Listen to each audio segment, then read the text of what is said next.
Welcome to day 104 of the 300 movie challenge. Today we watched the highest grossing film of January 2003, which was Just Married. So, story time.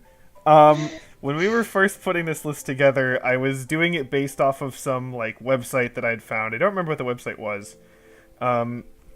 And it turned out that the website was actually wrong. I'm not exactly sure what it based it on. Maybe it was like how much money the movies made in that month instead of just like movies that were released that month, or maybe it was like US only, or I don't know.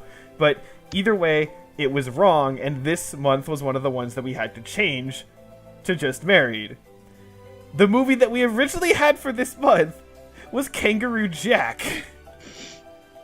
And the really sad thing is, we would all rather watch Kangaroo Jack than this movie. It's really sad considering we were so happy at the time that we weren't watching Kangaroo Jack. Yeah, but after actually enduring this plot, we would rather watch Kangaroo Jack. Because at least Kangaroo Jack is like just so fucking weird. It's stupid weird, but it's like, I don't know. I feel like if the just by how absurd things are, you could at least just be like, entertained is the wrong word, but I think you know what I mean. But this was just so stupid, and it doesn't. Okay, the premise of this movie, and I guess the quote-unquote goal of this movie, is that there's these two young couple, they get married, they go on a honeymoon, and things don't work out, and they get in an argument, but then they realize that, oh, well, being married, that doesn't mean every day has to be wonderful, so you should still get back together. And the thing is, that's not a bad message. It isn't. Right. And if it was done right, then you would be like, okay, yeah, I can go. But these two people, characters, have no fucking chemistry. They are just fucking assholes to each other the entire time, and they share no similarities. They're like, when they do quote unquote like each other, they're like super creepy about it. They make like fucking creeper faces, and it's just like, it doesn't work. They have as much reactive chemistry as fucking helium atoms, which by the way don't react with anything, in case you don't know chemistry, because they're noble gases. So fucking this is so bad. It's so atrociously bad in terms of is this the worst couple that we have seen? Yeah. Yes. Which is saying something. It's very close. I don't know, but they're definitely among the worst for sure. It's down there. But yeah, oh my god, it's just so. Because the thing is, too, is you mentioned the fact that they have no chemistry, and even when they quote-unquote had chemistry, it was really creepy and stuff. The other thing is, too, is that literally when they quote-unquote had chemistry, it was when they just wanted to get it on and everything, but they kept failing. Oh my god. Whenever I think back to any of their moments, I just think about how dumb Ashton Kutcher's character is. Yeah. I mean, they're both really fucking dumb, but yeah, he is a bit worse. Murder him. I wanted to murder him. I was just like, you are like the love child of the two guys from Dumb and Dumber. His parents are actually those two characters. That actually fits, which is... It does, actually. Oh, God. That's my conspiracy theory. They birthed this atrocity. Because, as Alma said, they have no chemistry whatsoever with each other and everything. And I don't get why they had to do the whole rich girl, poor guy thing for this, too. It wasn't even plot relevant. No. You could have just had two middle-class people being like, yeah, let's try to get married and see if it works out. But no, you had to have, the girl have this overblown, white-ass family where the dad doesn't even speak, normal American English. No, it's fucking weird. Like, I looked at the screenwriter for this because I'm like, this screenwriter has to not be an actual white person. I'm like, this feels like a stereotype of like a white person. Like, I'm like, when some like, random like Asian guy write this because he's like, one of those dudes who like, oh, I obviously know how Americans work because I've lived here for like 2 years or some shit. You know what I mean? I was just thinking Asia because like Hollywood. Anyway, so but like, nope, it's some white dude, and I'm like, how the fuck? Like, really? Come on. Like, I know like there's the stereotypical jokes and shit, but it's like beyond that. It's just stupidity, inane stupidity. And I will say this is the same person who wrote the screenplay for Open Season. So let that sink in if you there's a comparison. So yeah, the writing is really fucking bad just in general. And oh my god. And the thing is, like, during all of the disagreements that happen, right, all of the fights that start, like, everyone is wrong. Yeah. Like, it's not like one person's wrong or whatever and the other person's right, but no, you're both wrong. They're both wrong, like, every single fucking time. It's like, how did they do this where they have a binary situation, yet both parties are wrong and you hate both of them every single fucking time? And it's all plot convenience too. The whole shit about like, oh my god, I saw you like kiss this dude, even though like a second later she pulls away and slaps him and like yells something, and he doesn't see that and doesn't hear that. And then she's like, what? It's just so fucking contrived and stupid, and then it's just Can someone And then the please- thing is too is that there were so many. You mentioned stereotypes, but it was like littered with stereotypes. Oh, There is yeah. like the butler, Asian stereotype, the French stereotype, the and Italian then it was like stereotype. oh, I'm American. Why don't you have all these American things and everything too? And it's just like, oh, and then the you're in a fucking foreign woman, country. the What fucking- do you expect? the fucking woman in the bar who like sit next to him right after he says English in a clearly American accent. Are you from America? Like, oh my god, you dumb bitch.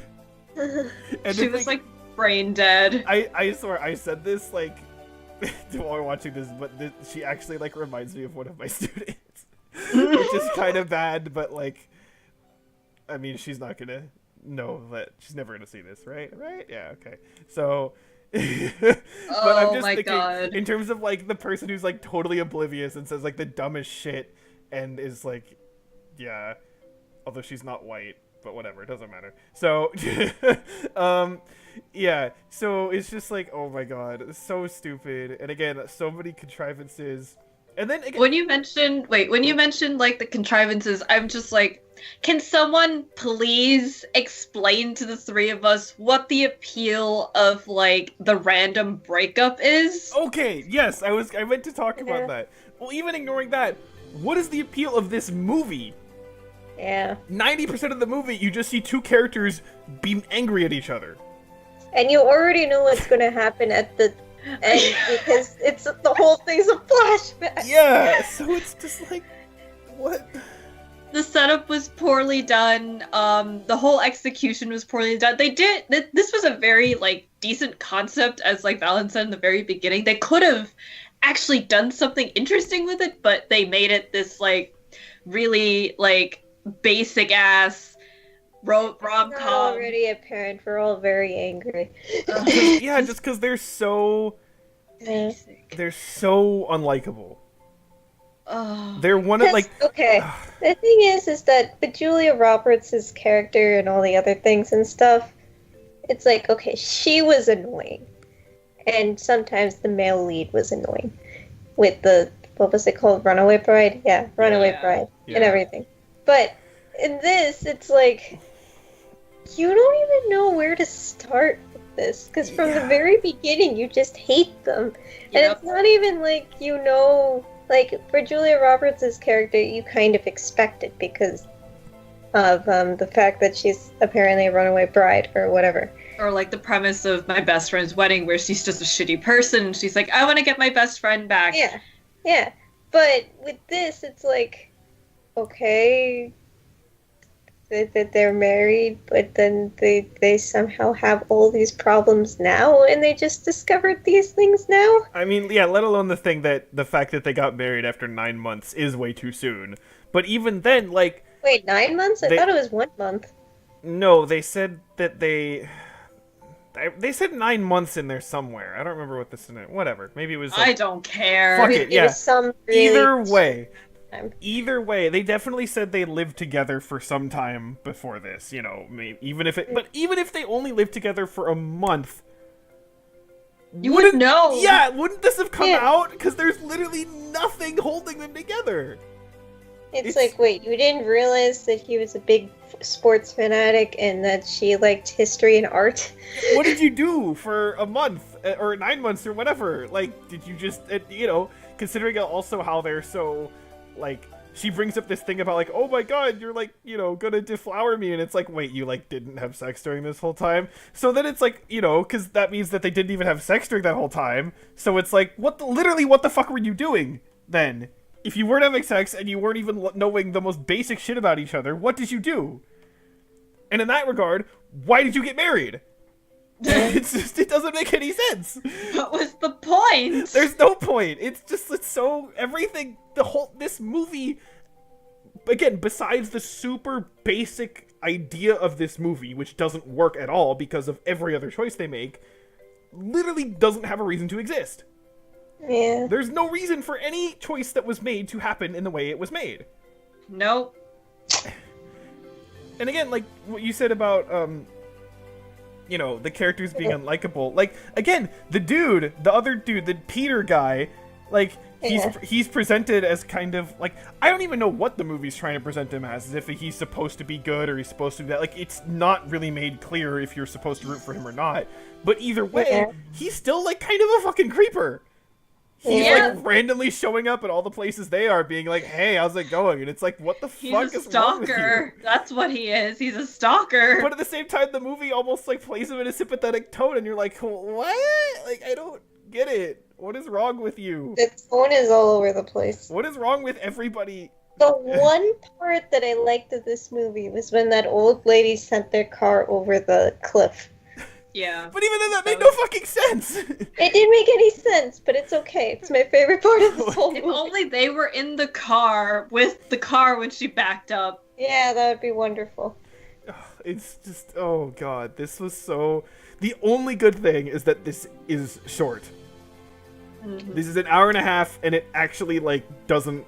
Because some movies that are kind of short, like, they might feel longer. This, like, Bridget Jones's Diary felt way longer than it was.